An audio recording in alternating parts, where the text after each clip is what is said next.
this video, I will explain how you can use the if-else statement in Python language. If-else statements are the most important flow control statements in Python. In this code, we are checking if the base pair length of our primer is meeting the threshold. Here I have declared a variable as myPrimer and it has 24 characters.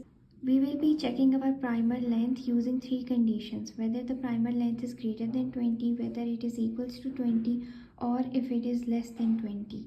So we will write if, then inside the brackets we will use the length function len, and then inside the brackets of the function we will write the name of our primer, myPrimer, and then we are checking with the greater than condition if it is greater than 20, and then just printing out your primer has a length greater than 20. To check the second condition, we will use elif, and we will see if the primer length is equals to 20, and if the primer length is not greater than 20, it is not equals to 20, then the else command will be executed and it will be printed out that your primer's length is less than 20. On execution, you can see it is printed that your primer has a length greater than 20.